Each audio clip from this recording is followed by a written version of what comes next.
Good afternoon, Ghana. It's 12 o'clock. Time to reach for mobile water. Mobile water, unique in every way.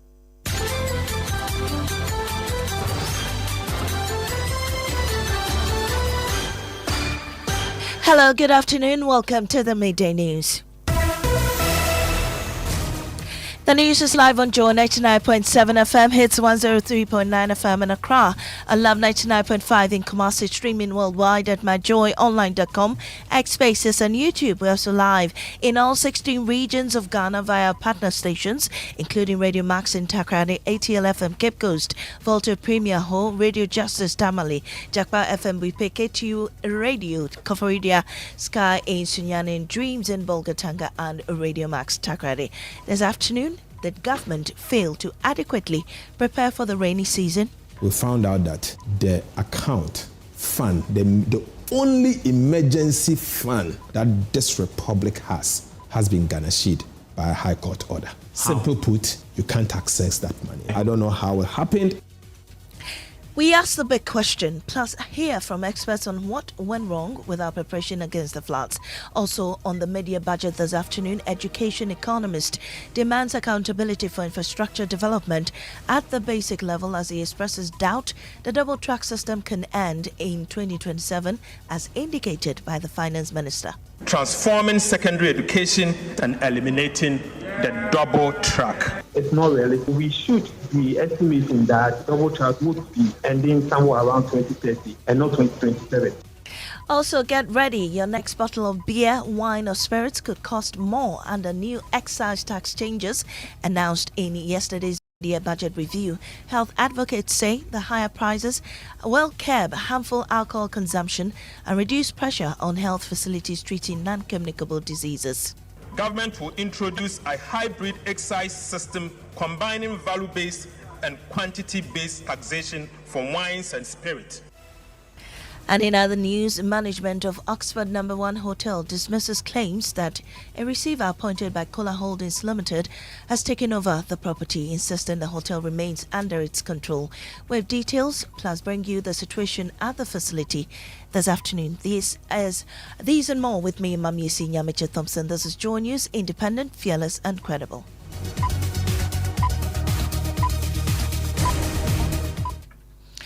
Well, this afternoon, as pressure mounts over government's handling of this year's floods, Finance Minister Dr. Cassiel Ato Forson says a major legal and financial setback undermined the country's disaster response. On PM Express, the minister revealed that the 350 million cedis approved by Parliament for emergency flood relief could not be assessed because Ghana's constitutional contingency fund had been frozen under a High Court garnishee order.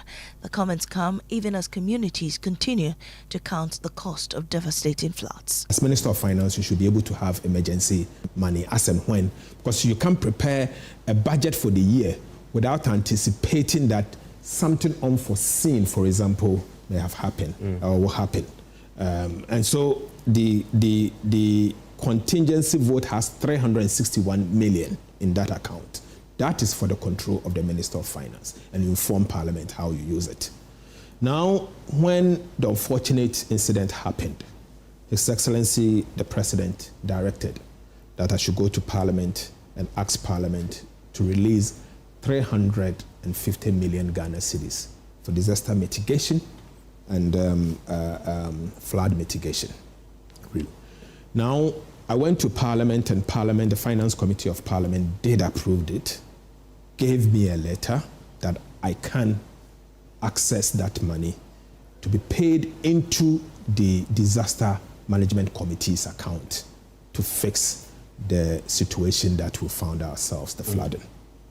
Unfortunately, when I got that approval and instructed the Controller and Accountant General to transfer same to the Disaster Management Committee, we found out that the account, the constitutional fund, the only emergency fund that this republic has been garnished by a High Court order. How?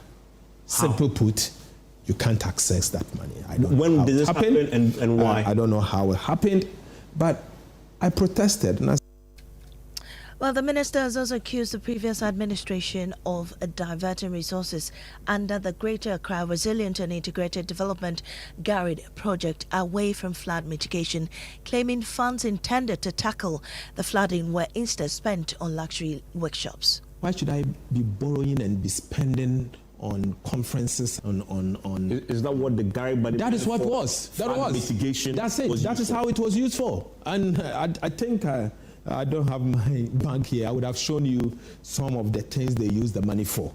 The details of what this money was used for. So when we took office, we flagged the usage, and I've been seeing requests for drawdown, and I asked what have they been using this money for. And that's Finance Minister Ato Forson. Well, let's get more on the data on the level of preparedness of floods in the country. Stephen Mensah joins me in studio with more on this. Stephen, what have you been learning? Well, Maame, the Contingency Fund is established under Article 177 of Ghana's 1992 Constitution and is meant to cater for urgent and unforeseen expenditure where no provision exists in the annual budget. The most recent major example was during the COVID-19 pandemic, when Parliament approved an advance of about 1.204 billion Ghana cedis to support the government's coronavirus alleviation program. However, it's important to distinguish the contingency fund from the contingency vote. The contingency vote forms part of the annual appropriation bill and allows government to deal with critical and unforeseen expenditure during budget implementation without having to return to Parliament for approval each time. Well, according to the Finance Minister, the 350 million Ghana cedis released for flood relief was drawn from the contingency vote and not the contingency fund.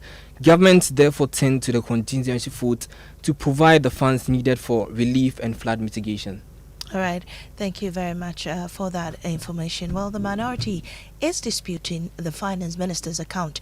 Former Deputy Finance Minister Abnao Sayasari says government is attempting to shift blame instead of accepting responsibility for this year's economic and infrastructure challenges. She spoke on the Super Morning Show. That you are revising from 227 billion to 229 billion based on the 6 or 7 revenue tax handles that you introduced, that you said you were going to implement to make sure you increase that number. So that is one thing I'm talking about here. And then the next thing is when you come to the numbers, it's a shortfall of about 5 billion over there in revenues. But then when you come to your expenditure, Winston, apart from compensation of employees where they did over and above the target, nothing, no revenue handle, apart from the expenditure, the compensation that they went over and above, and grants to other government units, every revenue and expenditure line item did not meet its target. And for me, he said that they were spending in the right places. If you were spending in the right places, how come you voted to spend 21 billion in capital expenditure? You had the former Deputy Finance Minister Abnao Sayasari earlier on the Super Morning Show. Well, let's cross over now to my colleague Maxwell Lakbakma, who is accompanying the Anti-Flood Task Force on an inspection tour. So, Maxwell, where has the task force been and what have they found? Well, the task force has been to some parts of the Greater Accra region, specifically at the Tessa Dam area, very close to the boundary road that is in the East Legon area, where the team found that some developers had constructed illegal retaining walls and other unauthorized structures. There's also the indiscriminate dumping of plastic waste and other debris, which has caused heavy siltation of the dam and the drainage channel within that area, increasing, East Legon and its environs to the risk of flooding. So what the Anti-Flood Task Force has been doing today is to demolish those unauthorized structures that have decreased the passageway, for the drains, and also start the dredging process for the channel, and then also for the Tessa Dam. So as I speak to you, dredging for the Tessa Dam, it's ongoing, and demolition of unauthorized structures just around area very close to East Legon is also ongoing. We've been speaking to the head of the anti-flood task force. He's been speaking to us and giving us updates on the situation. All right, Maxwell, we'll bring you, we'll play that insert shortly. But are there timelines when these dredging and then demolition are going to be completed? Well, we've been speaking to the Works and Housing Minister, who is also on the ground, and he said that per the marching orders of the president, this is going to continue all year round. So we're going to witness an all year round desilting of drains. And then also, we're going to see an all year round demolition of structures built around waterways. So the exercise, which is ongoing around the Tessa Dam area, we are told will be replicated in different parts of the capital. Yesterday, we told that they were around the Oyarifa area. They were also around the Chado area. And today, they are continuing here around the Tessa Dam area, very close to East Legon. So he says that per the marching orders of the president, there's going to be an all year round desilting and dredging to mitigate the impact of flooding here in the capital, Accra. And Maxwell, just before I let you off, you know some of these exercises are going to affect residents in those areas. Have there been adequate measures made to ensure that they are able to move from those areas? Well, the team leading this and spearheading this is the military. Before the structures were demolished, there was actually a briefing for residents urging them to cooperate and then also explaining the situation to them and why it is necessary for this dredging and demolition exercise to go on. What I'm told is that arrangements are going to be made to mitigate, the impact of this exercise on residents. All right, Maxwell, thank you very much for that update. Moving on, government yesterday indicated in the mid-year budget presentation, according to the finance minister, Dr. Cassiel Ato Forson, a $300 million World Bank-backed program is expected to expand senior high school infrastructure. He also mentioned over 6.7 billion cedis in education-related spending, including funding for free senior high school Get Fund capitation grants, BEC registration, tertiary students, and teacher trainee allowances. Transforming secondary education and eliminating the double track. Mr. Speaker, the government of Ghana the education remains one of the most powerful investments we can make in the future of our country. Government is therefore taking bold steps to transform secondary education through a $300 million United States World Bank financing. Mr. Speaker, under this $300 million United States World Bank financing initiative, government will undertake 210 major infrastructure interventions across the country. These include, Mr. Speaker, we are building 10 new secondary schools. Right, Honorable Speaker, we will rehabilitate 150 secondary schools. Mr. Speaker, we are upgrading 30 Category C secondary schools to become a Category B school. Mr. Speaker, aside, we are also upgrading 20 Category B schools to be part of Category A. Well, reacting, the Executive Director of the Institute for Education Studies, IFEST, Dr. Peter Antipati, expressed doubts about the pronouncements, indicating an effective roadmap has not been put in place to ensure a successful transition. The World Bank facility is a very good intervention at this time of our secondary education. But the unfortunate news is that the government roadmap seems not to be realistic because the facility was approved just this month. We know how our procurement processes and other things go. And so targeting 2027 to end double track based solely on the surgery project, which is the World Bank facility, it's not realistic. We think that the project plan itself puts the end of the project to 2030. And so we should be estimating that double track would be ending somewhere around 2030. and not 2027. It is not going to be feasible to end double track by next year if the sole source of funding is the SAGI project, which is the World Bank facility. We'll cross over to Parliament shortly on the debate on the budget review, but consumers of beer, wine, spirits and other alcoholic beverages could soon pay more as new excise tax reforms announced in the review takes effect. Public Health Advocacy Group VAST Ghana says the changes are a major victory in its campaign to reduce harmful consumption while strengthening tax administration. From the Health Desk, Adobe Asari reports. Public Health Advocacy Group VAST Ghana has welcomed the changes, saying government's decision to replace the current ad valorem tax with a hybrid system combining value-based and specific taxes is a major step towards reducing harmful alcohol consumption and strengthening tax administration. The excise duty bill before this House introduced a comprehensive package of reforms to close these leakages. So, Speaker, we will crack down this leakage. Right, Honorable Speaker, specifically, government will introduce a hybrid excise system combining value-based and quantity-based taxation for wines and spirits to eliminate persistent undervaluation and misclassification and ensure a minimum level of tax is paid regardless of the declared value. Mr. Speaker, we will review the existing sliding scale excise rates for beer and stout product to better align them with government revenue objectives while preserving the incentive for local production.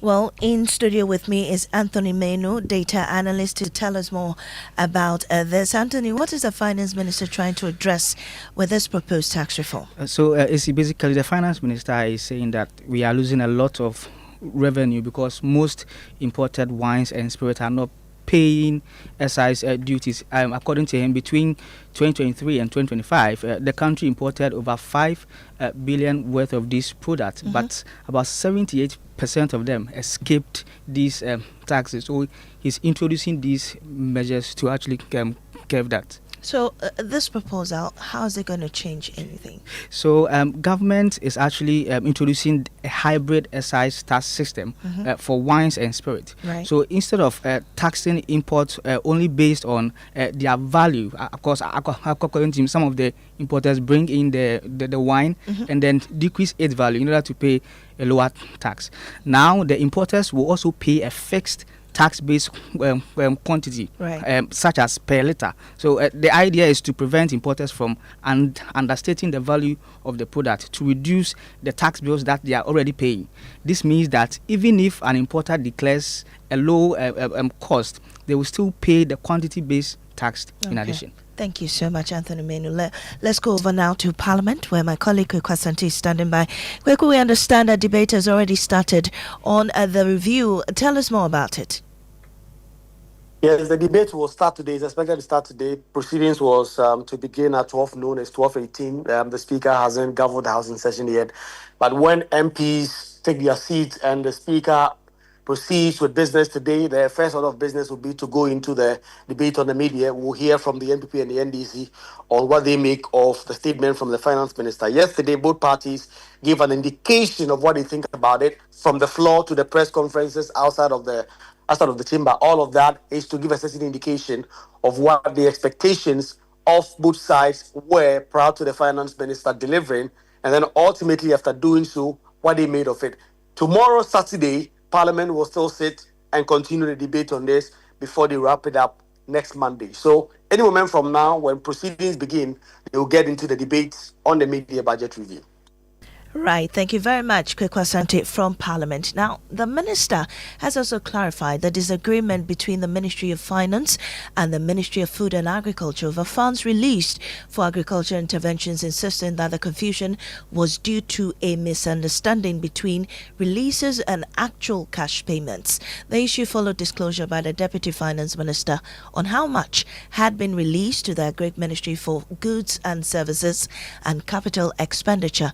Now, On PM Express with Evan Spencer, Dr. Ato Forson explained that about 1.6 billion cedis captured in his presentation represented actual cash payments made of the releases for interventions including fertilizer, irrigation, seed distribution, feed and buffer stock. Let me clarify something. My deputy minister's pronouncement relates to releases. Releases are different from payment. For example, you may have goods and services release of, say, 300 million. At the Ministry of Finance, I will have to release it to a sector ministry. The sector ministry will have to go through the process of accessing the money through the GIFMIS platform. Payment is transfer from the consolidated fund of the Republic of Ghana. So the consolidated fund, I may give you a release letter, but that release letter may not have turned to cash yet. You need to go through some process before it becomes cash. What I reported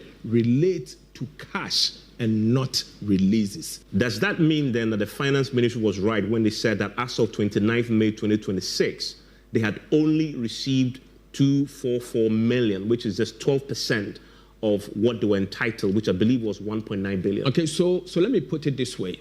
Let me give a typical example. If you want to attend some conferences and it is part of your goods and services, and you request the Ministry of Finance to release to you, you will have to upload the invoices and others on the system for the approval of the Controller and Accountant General. Until that activity happens, the money will not come and it has nothing. Although you have released it. Although we have released it. Finance Minister Dr. Cassiel Ato Forson there. You're still listening to the Midday News here on Joy 99.7 FM. We'll take a break. When we return, management of Oxford No. 1 Hotel dismisses claims that a receiver appointed by Kola Holdings Limited has taken over the property, insisting the hotel remains under its control. We have details plus bring you the situation at the facility.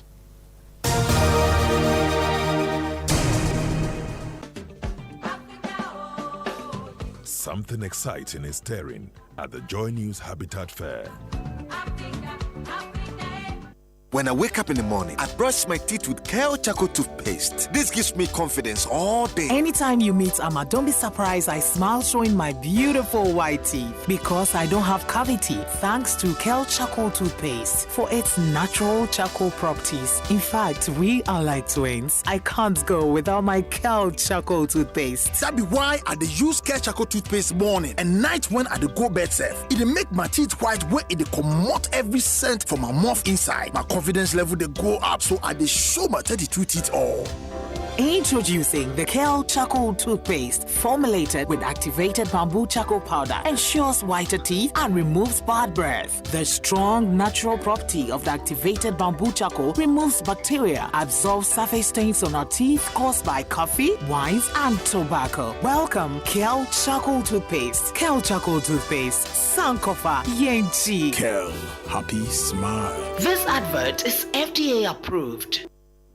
Upgrade your print game with Konica Minolta, proudly powered by SkySat Technologies. From all-in-one machines that print, scan, and copy to professional systems and heavy-duty production machines, we deliver unmatched performance. Right now, SkySat has an unbeatable offer. 1 entire year of free servicing on all Konica Minolta machines. That's 12 months of expert maintenance for new and existing customers. Visit our new VIP print center at Pegasus Place, Airport Residential Area for a live demonstration. Call us on 050-164-5180 or 0302-798-829. Again, it's 050-164-5180 or 0302-798-829. SkySat Technologies, performance that delivers every time.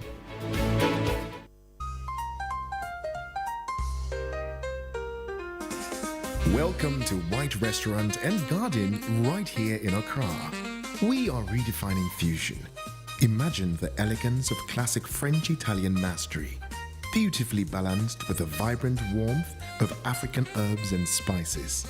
Every plate is a masterpiece and every moment is an experience. Pair your evening with our masterfully crafted cocktails and let the world fade away with each sip. Book your table today using the code WHITE@3, and your first round of signature cocktails is entirely our gift to you. Experience dining done beautifully. Call 050-982-3420 to reserve your evening. White Restaurant and Garden. Experience dining done beautifully.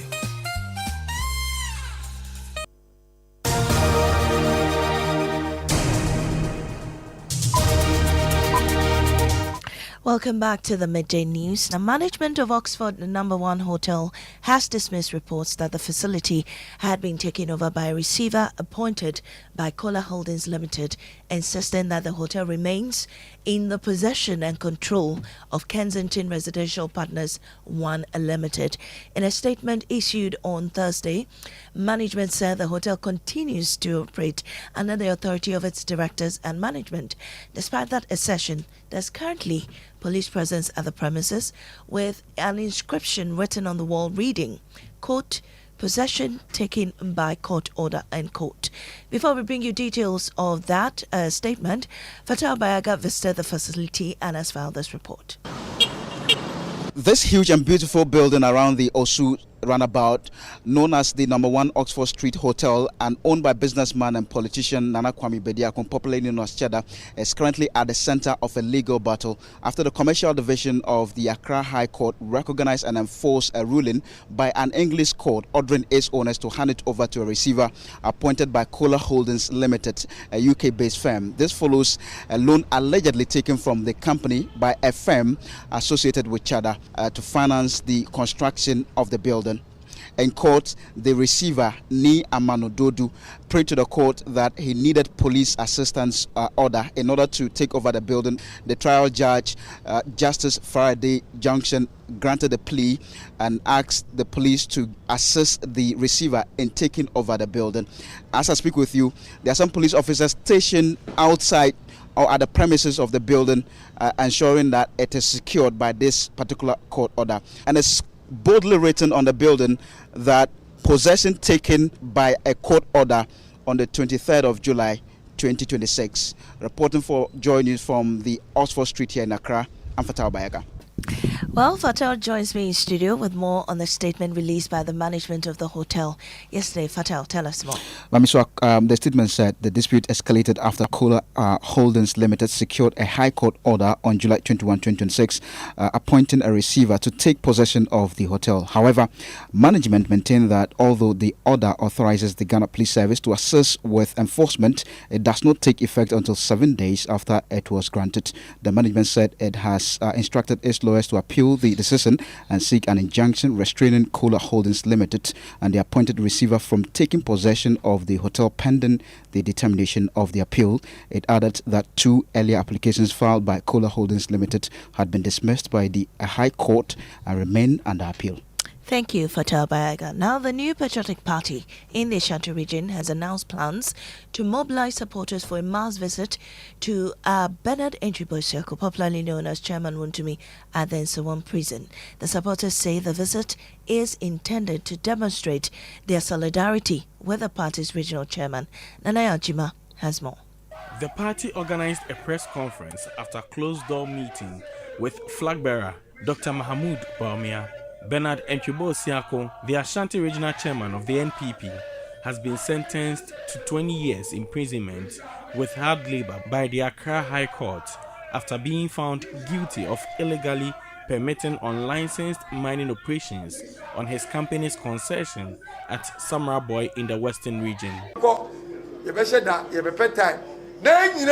We will organize buses and go to Nsawam to visit him. From there, we will hold a candlelight procession to express our dissatisfaction with the government.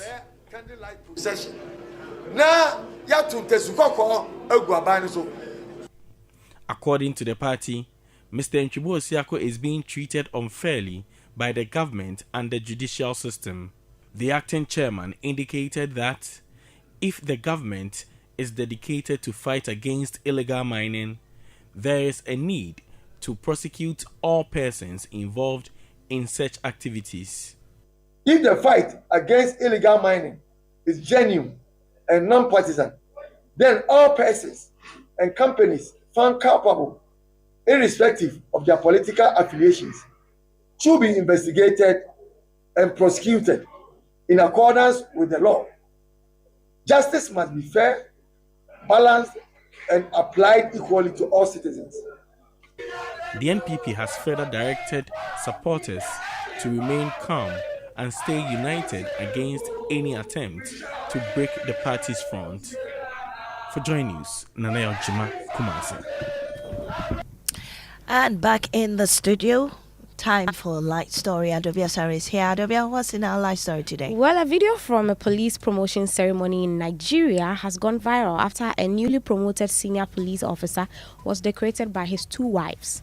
Now, the ceremony, which was held at the force headquarters in Abuja, was for newly promoted assistant inspectors general and commissioners of police. But a very unusual family moment has got the social media talking, with some praising the show of unity, and you have, of course, a few people debating the public display of polygamy by a senior police officer. So in the video that I saw, you see both wives were dressed in the same attire, same hair, same jewelry, and they were decorating their husband and making him, giving him fans and all of that. It was quite interesting. But I want to remind our audience that it's going to be a power-packed, high-energy weekend across Joy FM, Joy News, and Joy Prime. We do know there's going to be Home Affairs, News File, Maame Help Me. There will be the law on Sunday at 2 p.m. Exactly. There will be Beats and Bass in the evening on Joy Prime at 9 p.m. and it's going to be power packed. We have worship sessions. In fact, you should keep your channel on Joy News and Joy FM and Joy Prime as well. Exactly. On all our social media platforms as well. And that's how we end the Midday Bulletin here on Joy 99.7 FM. Up next is Living Word with Pastor Mensa Otabil.